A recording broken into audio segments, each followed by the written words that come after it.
نفذت القوات البحرية.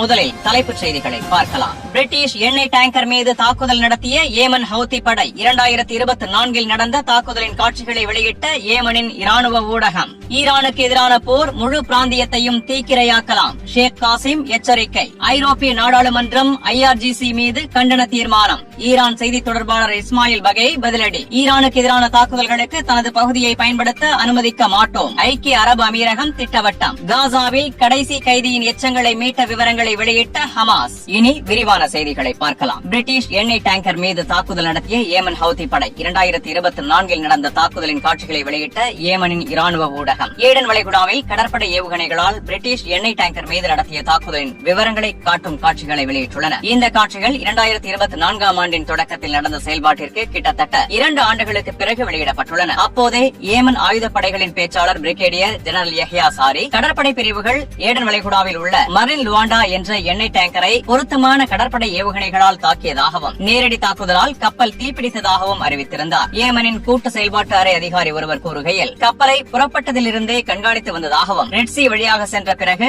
Aden வளைகுடாவில் ரெட்சி ஏவுகணையை பயன்படுத்தி தாக்குதல் நடத்த முடிவு செய்ததாகவும் தெரிவித்தார். அவர் மேலும் கூறியது, இந்த கப்பலை ஏடன் வளைகுடாவில் தாக்க முடிவு செய்து எதிரிக்கு ஒரு செய்தியை அனுப்பியதாகவும் அறிவிக்கப்பட்ட தடை மண்டலங்களுக்குள் உள்ளே நுழைய வேண்டாம் என்று யஹ்யா சாரி வலியுறுத்தியுள்ளார். ராணுவ ஊடகங்களின்படி ரெட்சி ஏவுகணை உள்நாட்டில் தயாரிக்கப்பட்ட சயீர் ஏவுகணையிலிருந்து மேம்படுத்தப்பட்டது. இது நடுத்தர தூர ஏவுகணையாகும். வெப்ப மற்றும் ரேடார் வழிகாட்டுதல் அமைப்புகளை பயன்படுத்தி இயக்குகிறது. வெளியிடப்பட்ட காட்சிகளில் டேங்கரை கண்காணித்தல் மற்றும் ஏமன் கடற்படை மற்றும் ஏவுகணை படைகள் பிரிட்டிஷ் கப்பலை தாக்க முடிவு செய்த தருணம் ஆகியவை இடம்பெற்றுள்ளன. இதற்கிடையே மேரில் லுவாண்டா தாக்குதலின் பல விவரங்கள் இன்னும் இராணுவ ஊடகங்களால் வெளியிடப்படவில்லை என்றார். ஏடன் வளைகுடாவில் தாக்குதல் நடத்தியது ஏமனின் ஏவுகணைகள் மேலும் மேம்பட்ட நீண்ட தூரம் செல்லும் திறன் பெற்றுள்ளன என்பதை எதிரிகளுக்கு உறுதிப்படுத்துவதற்காகவே என்றார். ஏமன் இஸ்ரேலுக்கு கடற்படை தடை விதித்தது. ஏமன் ஆயுதப்படைகள் மே 2025 இஸ்ரேலுக்கு எதிரான கடற்படை தடையை தொடங்கியதாக அறிவித்தன. காசாவுக்கு ஆதரவாக ஹைஃபா துறைமுகத்திற்கு தடை விதித்தனர். ராணுவ பேச்சாளரின் அறிக்கையில், ஹைஃபாவுக்கு செல்லும் அல்லது அங்கு நங்கூரமிட்டுள்ள வணிக கப்பல்கள் தொடர்ந்து செயல்பட்டால் தாக்குதலுக்கு இலக்காகும் என்று எச்சரிக்கப்பட்டது. இது காசாவில் இஸ்ரேலின் இனப்படுகொலைக்கு எதிரான ஆதரவாக கருதப்பட்டது. ஜூலை 27, 2025 முதல் ஏமன் ஆயுதப்படைகள் இஸ்ரேலுக்கு எதிரான 4வது கட்ட கடற்படை தடையை அறிவித்தன. இஸ்ரேலிய துறைமுகங்களுடன் வர்த்தகம் செய்யும் நிறுவனங்களுடன் தொடர்புடைய அனைத்து கப்பல்களும் ஏமன் ஏவுகணை மற்றும் ட்ரோன் தாக்குதல்களுக்கு உள்ளாகும் என்று அறிவிக்கப்பட்டது. இத்தடை சிவப்பு கடலில் உள்ள இஸ்ரேலின் ஈலாம் துறைமுகத்தை கடுமையாக பாதித்தது. 2023 130க்கும் மேற்பட்ட கப்பல்கள் வருகை தந்த இடத்தில் 2025 நடுப்பகுதியில் சிலவே வந்தன. சிவப்பு கடல் நெருக்கடியால் கப்பல் நிறுவனங்கள் பாதுகாப்பற்ற பாதைகளை தவிர்த்தன. ஈலாதில் கப்பல் போக்குவரத்து மற்றும் சரக்கு இயக்கம் கடுமையாக குறைந்ததால் நிதி நெருக்கடி ஏற்பட்டது. வரி மற்றும் கடன்கள் செலுத்தப்படாததால் வங்கிக் கணக்குகள் முடக்கப்பட்டன, செயல்பாடுகள் நிறுத்தப்பட்டன. போதவில்லை, 2025 நடுப்பகுதியில் துறைமுக செயல்பாடு முற்றிலும் நின்றுவிட்டது. காசாவில் இஸ்ரேலின் இனப்படுகொலை போருக்கு பதிலாக தொடங்கப்பட்டது. காசா போர் முடிவடையும் வரை செயல்பாடுகள் தொடரும் என்று கூறப்பட்டது. ஈரானுக்கு எதிரான போர் முழு பிராந்தியத்தையும் தீக்கிரையாக்கலாம், ஷேக் காசிம் எச்சரிக்கை. அமெரிக்கா மேற்கொள்ளும் முட்டாள்தனத்தின் ஆபத்தை உணர வேண்டும் என்று கோரி மாபெரும் தலைவர் சையத் அலி காமனியை பாதித்தால் உலகளாவிய ஷியா இஸ்லாமிய சமூகத்திற்கு எதிரான போருக்கு வழிவகுக்கும் என்று எச்சரித்தார். பெய்ரூத் தெற்கு புறநகரில் நடந்த ஒற்றுமை கூட்டத்தில் பேசிய ஷேக் அல் கத்தீப், உலக மக்களுக்கு குறிப்பாக அமெரிக்காவுக்கு எச்சரிக்கை விடுக்கிறேன், ஆபத்தான செயலை மேற்கொள்ளும் முட்டாள்தனத்தின் விளைவுகளை புரிந்து கொள்ளாதவர்கள் மட்டுமே இதை செய்வார்கள் என்றார். ஈரானின் தலைமை மற்றும் மக்கள் மீது எந்த நிபந்தனையையும் திணிக்க முடியாது என்று மறுத்தார். அமல் இயக்கத்தின் அரசியல் அலுவலக துணைத் தலைவர் ஷேக் ஹசன் அல் மஸ்ரி, உலகின் தீவிரவாதத்தின் தாய் அமெரிக்கா என்று குறிப்பிட்டு ஈரான் உச்ச தலைவர் மீதான அச்சுறுத்தல்களை கண்டித்தார். எந்த மத அதிகாரிகள் மீதான தாக்குதலும் மத மதிப்புகள், மனிதாபிமானம் மீதான தாக்குதல் என்றார். சிரிய சோசியல் நேஷனலிஸ்ட் கட்சி தலைவர் ரபிஹ் பனாத் கமேனி மீதான தாக்குதல்களை கண்டித்து இராணுவ வலிமை மட்டுமல்ல, உறுதி மற்றும் திணிப்புகளை மறுப்பதிலும் சக்தி உள்ளது என்று கூறினார். ஈரான் பிராந்திய சக்தியாக மாறியுள்ளது, பொருளாதார தடைகள் பழைய புதிய காலனித்துவ திட்டத்தின் பகுதி என்றார். எதிர்ப்பாளர்கள் சர்வதேச ஒன்றிய தலைவர் ஷேக் மஹேர் ஹமூத் இஸ்லாமிய ஈரான் உம்மாவின் சார்பாக கடமையை நிறைவேற்றுகிறது என்று ஒற்றுமை தெரிவித்தார். பாலஸ்தீனத்தை ஆதரிப்பதாக கூறுபவர்கள் செய்யாததை ஈரான் உண்மையாக செய்துள்ளது. ஈரான் ஷியா என்பதால் அல்ல, குர்ஆன் கடமையை நிறைவேற்றுவதாலும் உண்மையானது, உறுதியானது என்பதாலும் தாக்குதலுக்கு உள்ளாகிறது என்றார். ஐரோப்பிய நாடாளுமன்றம் IRGC மீது கண்டன தீர்மானம். ஈரான் செய்தி தொடர்பாளர் இஸ்மாயில் பகே பதிலடி. ஐரோப்பிய நாடாளுமன்றம் IRGC மீது கண்டன தீர்மானம் நிறைவேற்றியதை ஈரான் வெளியுறவு செய்தி தொடர்பாளர் இஸ்மாயில் பகே கண்டித்தார். இது சர்வதேச சட்டத்தை மீறுவது, பொறுப்பற்றது, நீண்டகால விளைவுகளை ஏற்படுத்தும் என்றார். கடந்த வாரம் ஐரோப்பிய நாடாளுமன்றம் ஈரானின் வன்முறை கலவரங்களை அடக்கியதற்காக கண்டித்து IRGC-யை பயங்கரவாத அமைப்பு என அறிவிக்குமாறு கவுன்சிலுக்கு அழைப்பு விடுத்தது. சொத்து முடக்கம், விசா தடை உள்ளிட்ட தண்டனைகளை விரிவுபடுத்த வேண்டும் என்று கூறியிருந்தது. ஈரானுக்கு எதிரான தாக்குதல்களுக்கு தனது பகுதியை பயன்படுத்த அனுமதிக்க மாட்டோம். ஐக்கிய அரபு அமீரகம் திட்டவட்டம். ஐக்கிய அரபு எமிரேட்ஸ் வெளியுறவு அமைச்சகம் திங்களன்று வெளியிட்ட அறிக்கையில் நாட்டின் வான், நிலம் அல்லது நீர் பகுதிகளை ஈரானுக்கு எதிரான எந்த ராணுவ நடவடிக்கைக்கும் பயன்படுத்த அனுமதிக்காது என்று உறுதிப்படுத்தியது. பிராந்திய பதற்றத்திற்கு மத்தியில் நடுநிலை நிலைப்பாட்டை வலியுறுத்தியது. விவாதங்களை ராஜதந்திரம் மற்றும் சர்வதேச ஒத்துழைப்பு மூலம் தீர்க்க வேண்டும் என்று நம்புவதாக கூறியது. உரையாடல், பதற்றம் குறைப்பு, சர்வதேச சட்டம், அரச இறையாண்மை, மரியாதை ஆகியவை தற்போதைய நெருக்கடிகளை தீர்ப்பதற்கான அடிப்படைகள் என்றது. வளைகுடாவில் ராணுவ திரட்டல் அதிகரித்துள்ள நிலையில் இந்த அறிவிப்பு வந்துள்ளது. அமெரிக்கா மற்றும் இஸ்ரேல் ஆதரவுடன்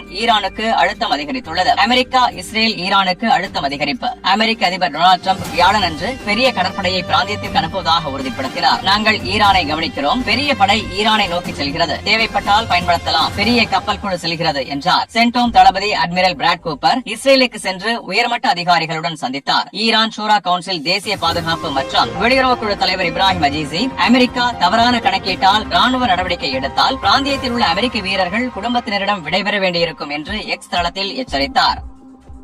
காசாவில் கடைசி கைதியின் எச்சங்களை மீட்பது குறித்து விவரங்களை வெளியிட்ட ஹமாஸ். இஸ்ரேலிய ஆக்கிரமிப்பு படைகள் காசாவில் உள்ள ஒரு கல்லறையில் கடைசியாக கொல்லப்பட்ட கைதியின் எச்சங்களை கண்டுபிடித்து அவரது உடலை இஸ்ரேலுக்கு அடக்கம் செய்வதற்காக திருப்பி அனுப்பியுள்ளதாக அறிவித்துள்ளனர். இந்த மீட்பு காசா பகுதியில் எஞ்சியிருந்த கடைசி இஸ்ரேலிய ராணுவ வீரரின் எச்சங்களை தேடும் நடவடிக்கை ஞாயிற்றுக்கிழமை மாலை தொடங்கிய பிறகு நிகழ்ந்தது. மாஸ்டர் சார்ஜன்ட் ரான் குவீலி அக்டோபர் 7 அன்று காலையில் கொல்லப்பட்டார். அவரது எச்சங்கள் திருப்பி அனுப்பப்பட்டதன் மூலம் அக்டோபர் 7க்கு பிறகு உயிருடனோ இறந்தோ இருந்த அனைத்து கைதிகளும் மீட்கப்பட்டுள்ளனர். இஸ்ரேல் நீண்ட காலமாக அமெரிக்க அதிபர் டொனால்டு டிரம்பின் காசா அமைதி திட்டத்தின் 2ஆம் கட்டத்தை முன்னெடுக்க மறுத்து வருகிறது. இதில் காசா எகிப்து இடையேயான ரஃபா கடவை மீண்டும் திறப்பது உள்ளிட்டவை அடங்கும். கடைசி உடல் திருப்பி அனுப்பப்படுவதை முன் நிபந்தனையாக கூறியது. ஹமாஸ் எச்சங்களின் சரியான இடம் தங்களுக்கு தெரியாது என்று மீண்டும் மீண்டும் கூறியுள்ளது. ஆனால் அவற்றை தேட முயற்சிகள் மேற்கொண்டதாகவும் இஸ்ரேலின் தொடர் நடவடிக்கைகளால் தடை ஏற்பட்டதாகவும் வலியுறுத்தியுள்ளது. தேடுதல் வார இறுதியில் தொடங்கியது. இஸ்ரேலிய ஊடகங்களின்படி கிழக்கு காசா நகரில் உள்ள முஸ்லிம் கல்லறையில் அல் ஷுஜையா, தராஜ், அல் துஃபா அயல் பகுதிகளுக்கு அருகில் உடல் புதைக்கப்பட்டிருக்கலாம் என்ற உளவு தகவல்களின் அடிப்படையில் இது நடந்தது. அல் குத்ஸ் பிரிகேட்ஸ் இஸ்லாமிய ஜிஹாத் ராணுவ பேச்சாளர் அபு ஹம்சா கூறுகையில் இஸ்ரேலிய கைதி ரான் குவீலியின் உடலின் சரியான ஆயத்தொகுப்புகளை மத்தியஸ்தர்களிடம் 3 வாரங்களுக்கு மேலாக கொடுத்து விட்டதாகவும் உளவு தகவல்களின் அடிப்படையில் இது நடந்ததாகவும் தெரிவித்தார். அறிக்கையில் இஸ்ரேலிய தரப்பு வேண்டுமென்றே ஒத்துழைப்பை தாமதப்படுத்தி தேடுதல் முயற்சிகளை தடுத்ததாக குற்றம் சாட்டினார். ஆயத்தொகுப்புகள் கொடுக்கப்பட்ட பிறகும் எந்த தீவிர நடவடிக்கையும் எடுக்கப்படவில்லை என்றார். இந்த தாமதம் வேண்டுமென்றே செய்யப்பட்டது என்றும் பெரிய அளவிலான தடைமுறையின் பகுதி என்றும் கூறினார். ஹமாஸ் குவீலியின் உடல் திருப்பி அனுப்பப்பட்டது காசா போர் நிறுத்த ஒப்பந்தத்திற்கு தங்கள் உறுதிப்பாட்டை உறுதிப்படுத்துவதாக கூறியது. ஹமாஸ் பேச்சாளர் ஹாசம் காசிம் அறிக்கையில் காசாவில் கடைசி இஸ்ரேலிய கைதியின் உடல் கண்டுபிடிக்கப்பட்டது காசா பகுதியில் போர் நிறுத்த ஒப்பந்தத்தின் அனைத்து தேவைகளுக்கும் கைதி பரிமாற்றம் உட்பட ஹமாஸின் உறுதிப்பாட்டை உறுதிப்படுத்துகிறது என்றார். ஹமாஸ் ஒப்பந்தத்தின் அனைத்து அம்சங்களுக்கும் உறுதியாக இருக்கும். காசாவின் நிர்வாகத்திற்கான தேசிய குழுவின் பணிகளை எளிதாக்குவது, அதன் வெற்றியை உறுதி செய்வது உள்ளிட்டவை அடங்கும். மத்தியஸ்தர்களையும் அமெரிக்காவையும் ஆக்கிரமிப்பாளரை ஒப்பந்த மீறல்களை நிறுத்தவும் தேவையான கடமைகளை நிறைவேற்றவும் அழுத்தம் கொடுக்குமாறு கேட்டுக் கொள்கிறோம் என்று கூறினார். முன்னதாக இன்று காசிம் கூறியது இஸ்ரேலிய ஆக்கிரமிப்பு, தீவிரமான வான்வழி தாக்குதல்கள், வீடுகள் இடிப்பு, தரை நடவடிக்கைகளை விரிவுபடுத்தி ஆக்கிரமிப்பை தொடர்கிறது. இவை மரண எண்ணிக்கையை அதிகரித்து மனிதநேய நிலைமைகளை மோசமாக்கியுள்ளன. முற்றுகையிடப்பட்ட பகுதியில் நீண்டகால அமைதி பேச்சுகள் நடந்தாலும் ஆக்கிரமிப்பு போரை தொடர்கிறது என்றார். இஸ்ரேல் அமைதி பேச்சுகளின் முகமூடியில் போரையும் முற்றுகையையும் தொடர்கிறது என்றும் அமெரிக்க அதிபர் டிரம்ப் ஆதரவு அமைதி குழுவுடன் இணைந்து செயல்படுவதாகவும் கூறினார். அமைதி மற்றும் போர் முடிவுக்கு உறுதியளிப்பவர்கள் அனைவரும் ஆக்கிரமிப்பாளர் மீது உண்மையான அழுத்தம் கொடுத்து காசா மீதான தாக்குதலை நிறுத்தவும், முற்றுகையை நீக்கவும், சர்மல் ஷேக் ஒப்பந்தத்தின் கடமைகளை நிறைவேற்றவும் வேண்டும் என்று கேட்டுக் கொண்டார். பேச்சு அளவில் அமைதி உறுதியளிப்பது, இஸ்ரேலிய மீறல்களை நிறுத்தாமல் இருப்பது காசாவில் தொடர் கொலை மற்றும் அழிவுக்கு அரசியல் முகமூடி அளிப்பதாகவே என்று எச்சரித்தார். ரான் குவீலியின் எச்சங்கள் மீட்கப்பட்ட பிறகு குறைந்தது 15 பாலஸ்தீன உடல்களை காசா சுகாதார அமைச்சகத்திற்கு இஸ்ரேல் திருப்பி அனுப்பும் என்று தி டைம்ஸ் ஆஃப் இஸ்ரேலுக்கு தகவல் தெரிந்த வட்டாரங்கள் தெரிவித்தன. முந்தைய பரிமாற்றங்களில் இஸ்ரேலிய கைதி உடல் திரும்பிய அடுத்த நாள் பாலஸ்தீன உடல்கள் திருப்பி அனுப்பப்பட்டன. இந்த கால அளவு இன்னும் உறுதிப்படுத்தப்படவில்லை. வழக்கமான விகிதம் ஒரு இஸ்ரேலிய கைதி உடலுக்கு சுமார் 15 பாலஸ்தீன உடல்கள். இது கடைசி கொல்லப்பட்ட கைதியின் உடல் என்பதால் இஸ்ரேல் அதிக எண்ணிக்கையில் திருப்பி அனுப்பலாம். முன்பு திருப்பி அனுப்பப்பட்ட பாலஸ்தீன உடல்களில் துன்புறுத்தல் அறிகுறிகள் தெளிவாக தெரிந்தன என்று பாலஸ்தீன அதிகாரிகள் மற்றும் உரிமை ஆய்வுக்குழுக்கள் கூறின. பல உடல்கள் கண்கள் கட்டப்பட்டு கைகள் கட்டப்பட்ட நிலையில் இருந்தன. இது தடுப்பில் சித்திரவதை மற்றும் சாத்தியமான கொலைகளை குறிக்கிறது. ஒரு உடலில் தொங்கிவிடப்பட்ட அறிகுறிகள் மற்றும் கால்களில் கடுமையான அழுத்த காயங்கள் இருந்தன. இது காசாவில் கொல்லப்பட்ட அல்லது கடுமையாக காயமடைந்த நபர் பின்னர் SDE தேய்மான் தடுப்பு மையத்திற்கு மாற்றப்பட்டதற்கான அறிகுறிகளாக இருந்தது. ஞாயிற்றுக்கிழமை மாலை இஸ்ரேல் கடைசி இறந்த கைதியின் உடல் மீட்பு நடவடிக்கை முடிந்ததும் காசா எகிப்து இடையேயான ரஃபா கடவையை மீண்டும் திறக்கும் என்று அறிவித்தது. இந்த அறிவிப்பு பாதுகாப்பு அமைச்சரவை கூட்டத்திற்கு பிறகு வந்தது. தெல் அவீவ் மீது சர்வதேச அழுத்தம் அதிகரித்துள்ள நிலையில் இது நடந்தது. காசா நிர்வாகத்திற்கான தேசிய குழு மற்றும் அதன் அமைதிக்குழு அதிகாரிகள் வியாழனன்று கிட்டத்தட்ட ஒரு ஆண்டுக்கு பிறகு இந்த வாரம் ரஃபா மீண்டும் திறக்கப்படும் என்று கூறியிருந்தனர். நெதன்யாகு அலுவலக அறிக்கையில் கடவை திறப்பு அனைத்து உயிருள்ள கைதிகளின் திரும்புதல் மற்றும் ஹமாஸ் 100% முயற்சியுடன் அனைத்து இறந்த கைதிகளையும் கண்டுபிடித்து திருப்பி அனுப்புவதன் மீது நிபந்தனை என்று கூறியது.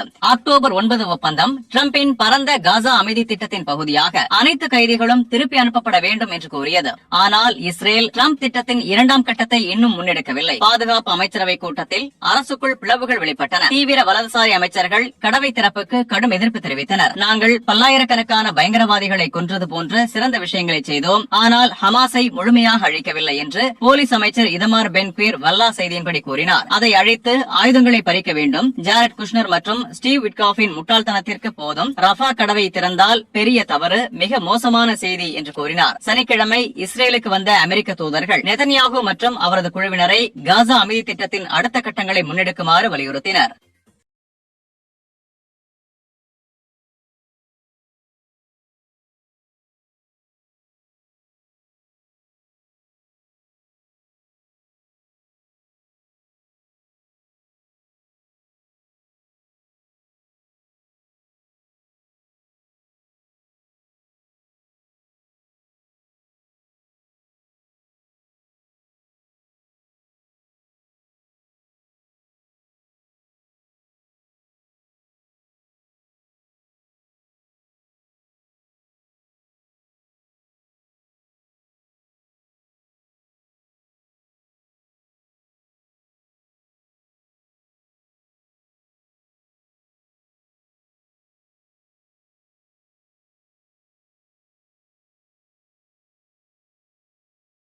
ஹிஸ்புல்லா பொதுச் செயலாளர் ஷேக் நயீம் காசிம் இஸ்ரேலிய சிறைகளில் அடைக்கப்பட்டுள்ள லெபனான் குடிமக்களுக்கும் அவர்களது குடும்பத்தினருக்கும் ஒரு செய்தியை அனுப்பினார். அவர்களின் துன்பங்கள் குற்றவாளி இஸ்ரேலிய எதிரியுடனான போராட்டத்தில் மிகப்பெரியவை என்று கூறினார். துரதிருஷ்டவசமாக லெபனான் அரசு உரிய நடவடிக்கை எடுக்கவில்லை, நட்பு நாடுகளிடம் போதுமான அழுத்தம் கொடுக்கவில்லை என்று ஷேக் காசிம் கூறினார். கைதிகளின் விவகாரத்தை முன்னுரிமையாக கூட கருதவில்லை என்றும் சேர்த்து கூறினார். இஸ்ரேலிய சிறைகளில் அடைக்கப்பட்டுள்ள கைதிகளை விடுவிப்பதற்காக மிக பரந்த அளவிலான அதிகாரப்பூர்வ மற்றும் மக்கள் அணிதிரட்டல் சர்வதேச அழுத்தம் தேவை என்று அவர் கூறினார். குடிமக்களுக்கு பொறுப்பான லெபனான் அரசு அனைத்து வழிகளிலும் அழுத்தம் கொடுத்து கைதிகளை விடுவிப்பதற்காக தீவிரமாக செயல்பட வேண்டும் என்று ஷேக் காசிம் கூறினார். கைதிகளின் விவகாரம் மிக உயர்ந்த முன்னுரிமையாக இருக்க வேண்டும். அவர்களை விடுவிப்பது நாட்டின் இறையாண்மை மற்றும் விடுதலையின் ஒரு பகுதியாகும் என்று அவர் வலியுறுத்தினார்.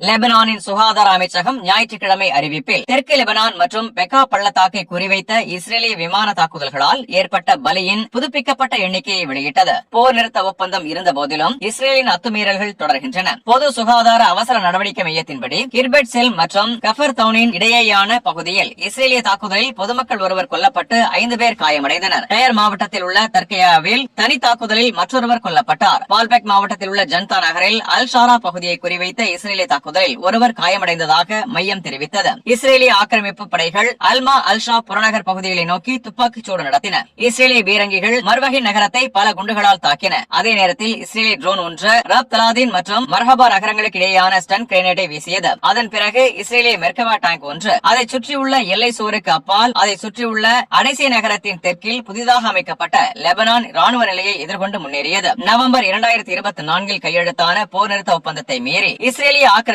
தெற்கு லெபனான் மற்றும் பெக்காவில் அன்றாட அருகில் தாக்குதலை தொடர்கிறது. ட்ரோன்கள் மற்றும் போர் விமானங்கள் தொடர்ந்து பறக்கின்றன. சர்வதேச அமைதியின்மையுடன் மீண்டும் மீண்டும் மீறல்கள் நடக்கின்றன. தெற்கு லெபனானில் நிலைமையை கண்காணிக்க உருவாக்கப்பட்ட மெக்கானிசம் குழு பிப்ரவரி 25 அன்று கூட்டம் நடத்த உள்ளது. லெபனான் தரப்பில் தற்போதைய கட்டத்தில் மெக்கானிசமை மாற்றி 3 தரப்பு குழு அமைக்கப்படவில்லை என்று தெளிவுபடுத்தியது. தற்போதைய அமைப்பு தொடரும் என்று உறுதிப்படுத்தியது. விவகாரத்தின் அவசரத்தை வலியுறுத்தி மெக்கானிசம் சட்டகத்தில் பேச்சுவார்த்தைகளை விரிவுபடுத்தி லெபனான் பிரதேசத்தில் தொடரும் இஸ்ரேலிய மீறல்களை முடிவுக்கு கொண்டு வர வேண்டும் என்று லெபனான் வலியுறுத்தியது. அதேபோல